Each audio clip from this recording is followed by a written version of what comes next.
My name is Sandra Jason. I'm the CEO and founder of TruLight127 Ministries.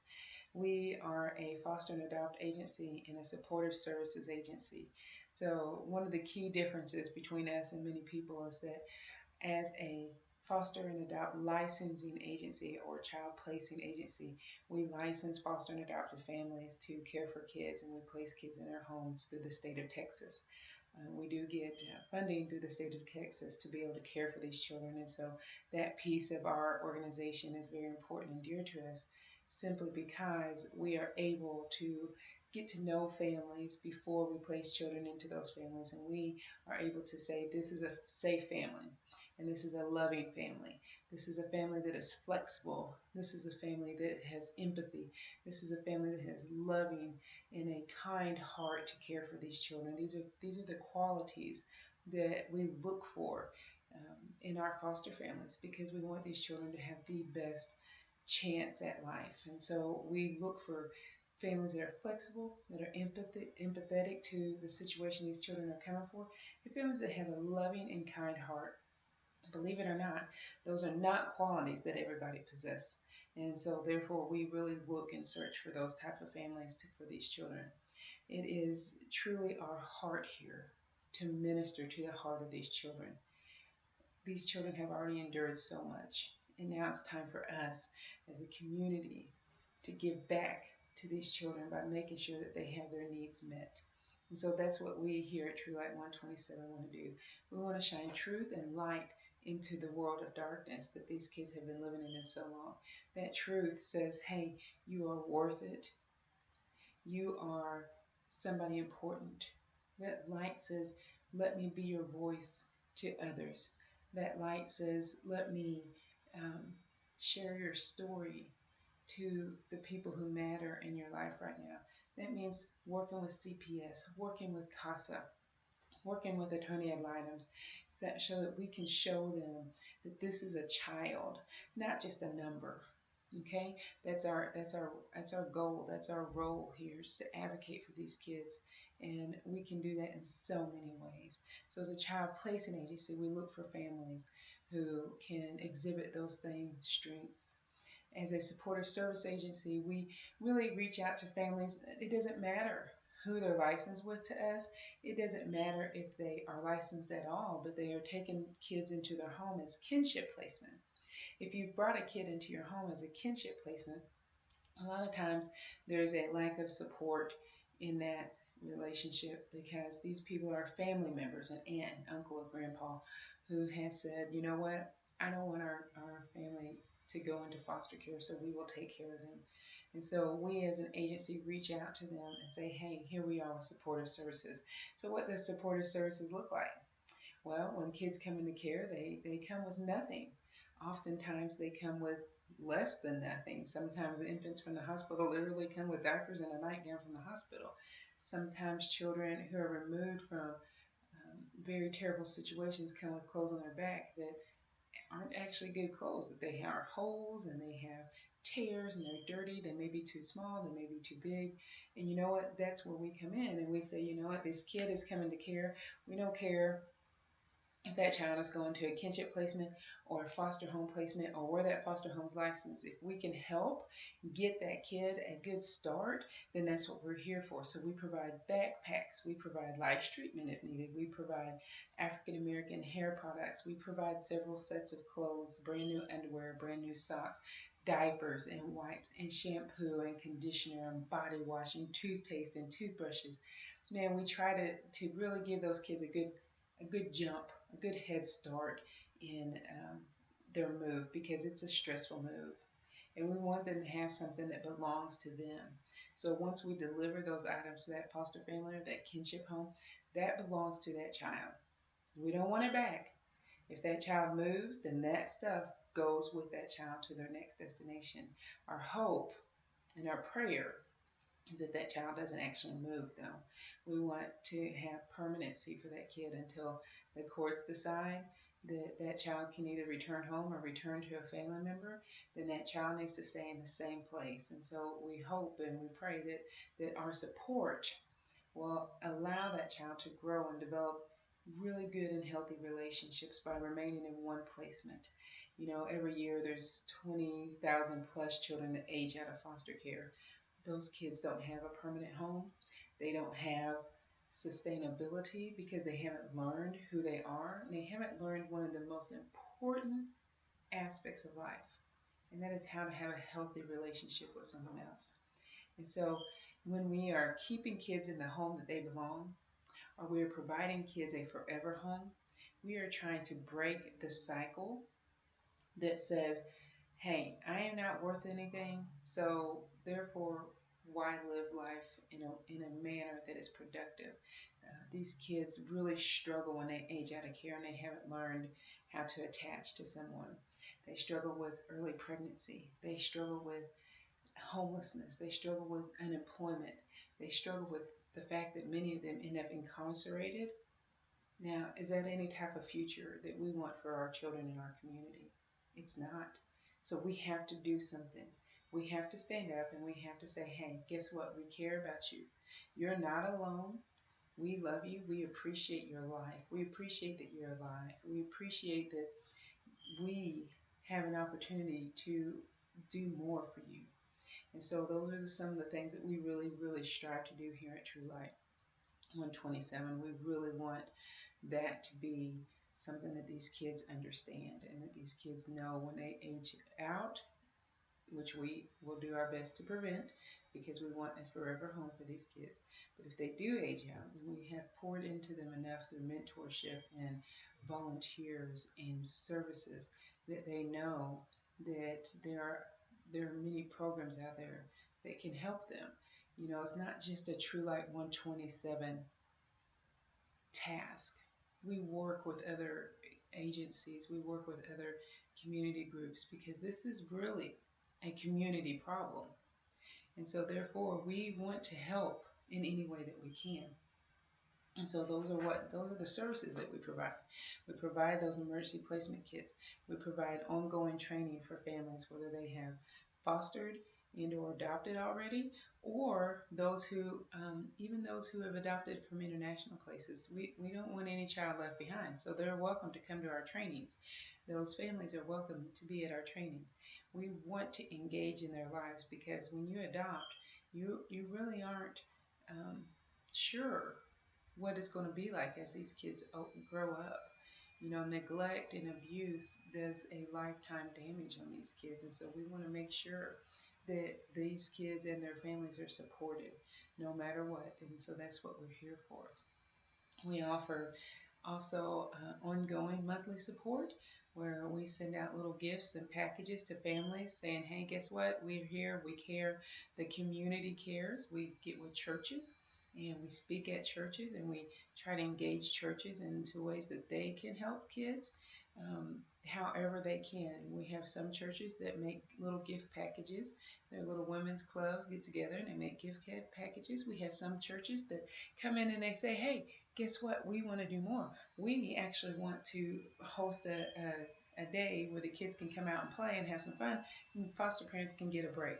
So we really want to minister to these kids in ways that maybe aren't traditional, but in ways that are safe. And so churches that really are able to impact the lives of these families by providing meals, providing child care for a day so they can get out and get some errands run, by providing by providing ears to listen and say, you know what, we're here for you.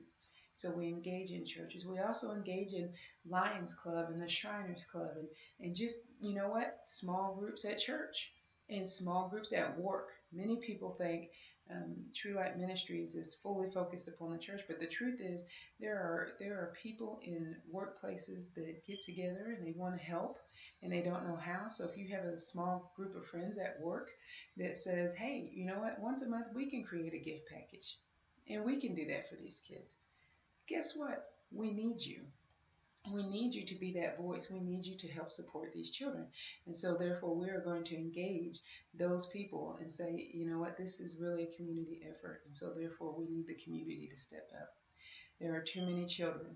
There are way too many children being hurt on a daily basis in our great state of Texas. in our great area of San Antonio and all the metropolitan areas around us. Um, Comal County, Guadalupe County, Atascosa County, Kendall County. I mean, the kids are being hurt in our neighborhoods, sometimes in our churches, sometimes in our workplace, in our schools. So this just isn't a problem that says, oh, it just happens in the lower income places of San Antonio. No, I'm very sad to say it happens everywhere.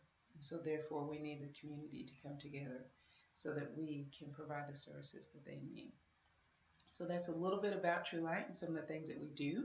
I'm going to kind of break down a little bit about foster families and some rules and regulations that are kind of commonly asked questions.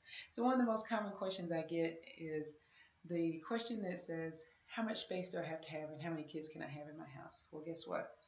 You can have as many kids as the square foot of your house allows, up to 6 children total. That includes your biological kids, adopted kids, or foster kids in a home here in Texas. So we used to be able to have group homes that were 7 kids and more. At this point, those group homes have been put on hold, so up to 6 children in your home total. And the room squares, you can have up to 4 children in one room. Those children have to be all the same sex unless they are siblings that are under the age of 5, and that can be adjusted depending on the needs of those kids. That we may restrict even that, just kind of depends on the situation. But it's 40 square feet per room, or per child, I'm sorry, and it is also 40 square foot in your entire general living area. So you can't have a family of 8, including parents and children, in a home where the square footage of the living space, your living room, your kitchen, your dining room, kind of an open play area, all of those spaces count, but you can't have that many people in there if you don't have 40 square foot of space per person, per child in that house. So let's say you have a bedroom that can have 4 kids in it, but you live in an apartment and the tiny living room is only, the living room and kitchen, the living areas, living and kitchen areas, and dining room only equal 80 square foot. Well, that's not enough space for those kids to run and play. That's not enough space for everybody. So we look at the space of your entire house. But as far as the bedrooms, it is 40 square foot per child, and it is up to 4 children only in that room. The next question that I sometimes get is, what's the difference between foster care and foster to adopt? Well, there's a big difference, but the lingo is really not that easy to understand. So yes, there are many children, actually over 6,000 children in the state of Texas, who need a forever home. That means that their parental rights have been terminated. It means a judge has come in and said these parents can no longer care for these children, so he has terminated their rights as parents, and the child is legally free for adoption. The other scenario is children who are in foster care still, and their rights haven't been terminated. So when a child comes into foster care, their parents have 12 to 18 months to really get things straight. Now, that can be extended or shortened depending on appeals, depending on situations that the case is in. But average is 12 to 18 months before the judge makes a final decision on what's going to happen with those kids. So a foster family that comes in and says, I only want to foster, I don't want to adopt, those families are there to take care of those kids in the meantime. But also a family that says, hey, guess what, I want to adopt, but right now, you know what, I have space in my house for kids who need an emergency home. Those cases can go very long, and a year and a half of a child's life, up to 2 years maybe, is a very long time. You get attached to those kiddos. Now, we would hope that even if you're a foster only home and you've taken in a child and they stay that long, that you would say, you know what, we love this son of ours, we love this daughter of ours. Rights have been terminated. Now we want to make them forever ours because we want permanency. Remember, that's what TruLight wants. We don't want any kid aging out of care. So we want permanency. And so those families, whether they're foster only or foster to adopt, they have that chance to say, this child and me, we're a family, and we want to be together forever. Now the courts decide if the rights are terminated. They decide if a family member of the biological family is able to take care of that kid. And so there are lots of ins and outs that come with this. But emergency placement in a family that's foster to adopt or foster only, those families can take a child.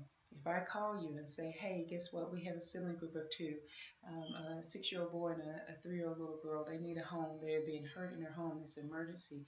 They need a home quickly. And you say yes, which I hope you do. And you open your heart and your home to those kids. And you are making the decision at that point to love that child or those children as though they are your own. And you're going to love them for the entirety of that case, whether those kids go home to mom and dad, whether those kids go to grandma and grandpa, aunt or uncle, whether those children stay with you forever. You're saying, yes, we will love these children for as long as they need us to love them. And so when you take a placement that the rights have not been terminated, those are the risks that they might go home. But the risk is too strong of a word. I don't really like that, because guess what?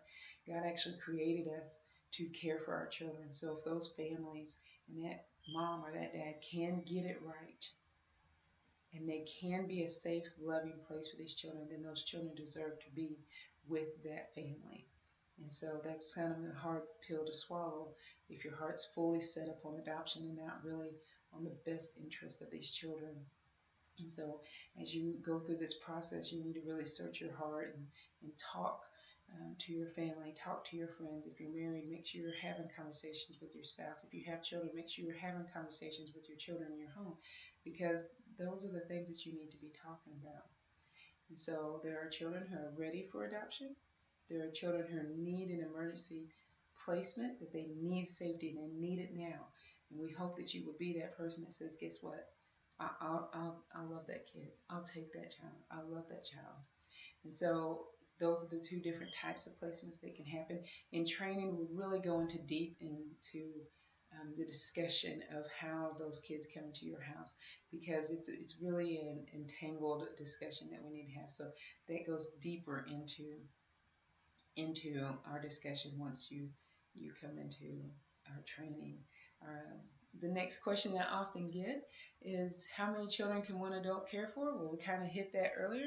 A married couple can have up to 6 kids, and a single mother can have or father can have up to 5 children, depending on the ages of how many of those kids can come into your house at the same time. We used to be able to do a group home, and that would be up to 12 kids. If that law changes or it opens up again, we'll be sure to update this orientation and let you guys know. But at this time, 6 max for a married couple, 5 max for a single individual. The next thing that people ask, or actually that people don't ask so much, as people don't know. There are some huge perks the state of Texas gives to our families who adopt. So a foster child, when they come into care, they actually have their own Medicaid. They actually are able to qualify for daycare if both parents work full-time. Both foster parents work full-time, then a child can get daycare assistance if they're basic level of care children. And then they also can get WIC. That's a very important thing for people to know, that there's help. Foster parents, they're in the fostering process, whether you're fostering or fostering to adopt. You also get reimbursed by the state of Texas via us, TruLight. You get reimbursed a daily rate to help care for the needs of the children. Once adoption happens, many people don't understand that a lot of times adoption is absolutely free in Texas. There are subsidies that come monthly after adoption, up to 18, that the children get, that you get as a family to help care for the kids. And that subsidy is an actual check that would come to you that would allow you to have a little extra support until they turn 18. Those children that are adopted from the state of Texas through foster care, they also get free college here in Texas. Like, that's a big thing, and that's a huge blessing to many, to know that, you know what, our kids will have free college when they go out when they start to become adult and start adulting in life. What a big thing to have. Also, kids who are adopted have access to Texas Medicaid should something happen in the family's insurance is needed, or and they need that backup of having Medicaid that's also there. There are certain qualifications that come along with getting those perks, but most of the children in care are able to qualify for that. Some of the things that happen are if they are Caucasian child, single Caucasian child, 6 and above, they automatically qualify for all of those perks. If they are a minority child that is a single child, then it's 2 and above. Many people question that, but the sad reality is that minority children are harder to get out of the system, and so therefore that age gap is a little bit younger because we don't want to leave those kids behind. And so it's kind of an extra um, push to help get those kids out of the system and into a forever home. The next thing that qualifies kids are if they have a disability. And any sibling group. Sibling group can be 2 brothers and sisters, 2 sisters, 2 brothers, or more. Sibling groups automatically qualify no matter their age, no matter their ethnicity, for the subsidy. So that subsidy also means that there's a lawyer that helps you and gets your adoption completed. It's free.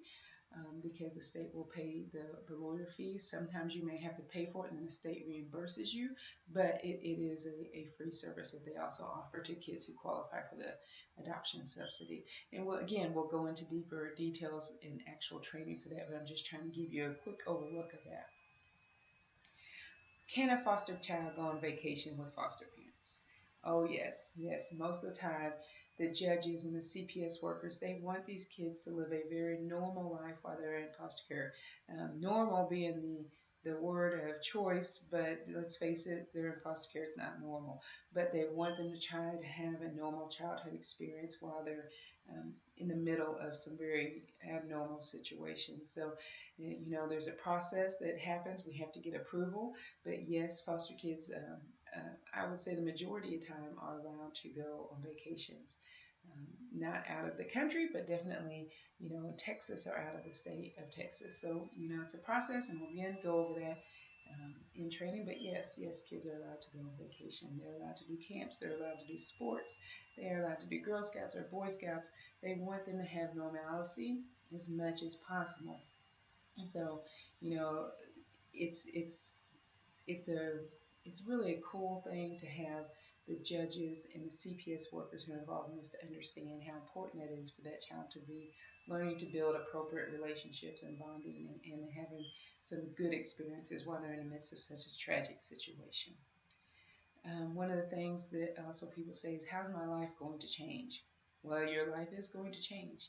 Your schedules, your appointments, you'll have paperwork that you have to do monthly and different things, dealing with different behaviors. But man, it's so worth it.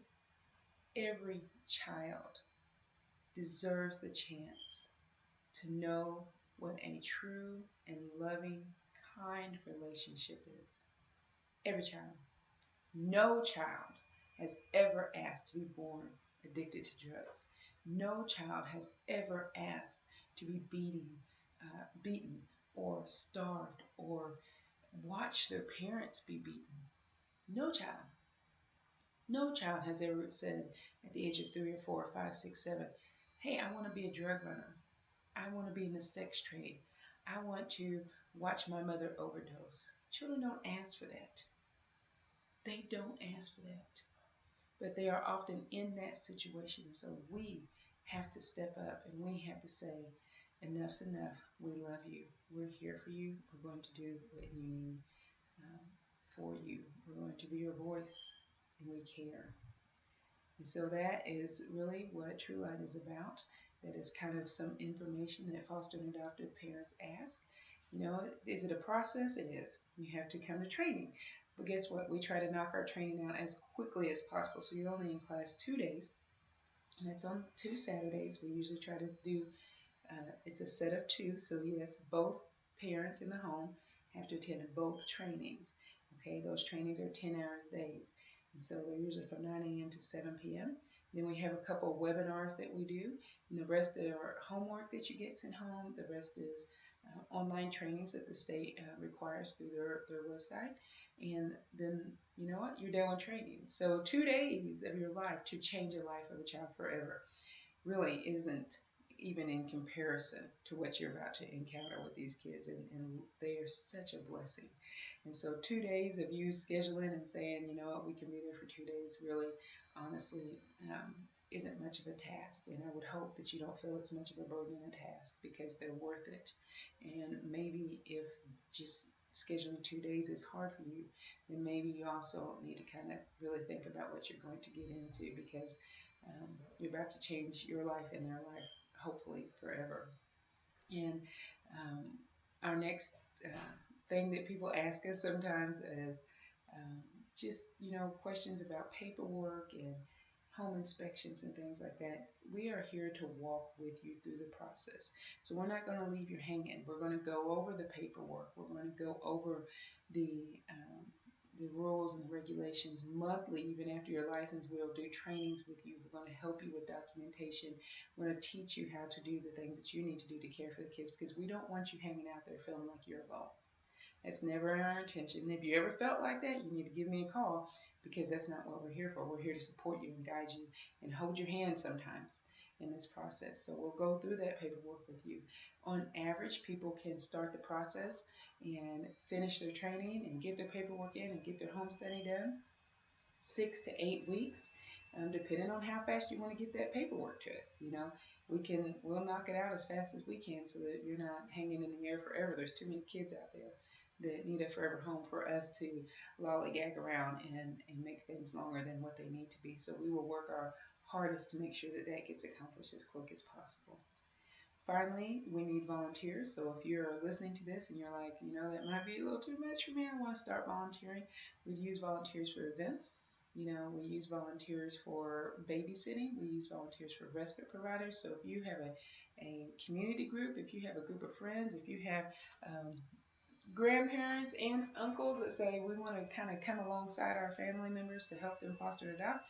If you have a church that has a small group that says, hey, we want to sign up to be babysitters and respite providers, we will get a volunteer application out and have them fill it out, background checks, and we will get them ready to go so that they can help with kids. And they don't have to just help your family. If they want to be on a list, and we can send that out to any of our families and say, hey, here's a babysitter, here's a respite provider, then hey, let's do that. Let's work as a community to make sure the care is taken for these kids.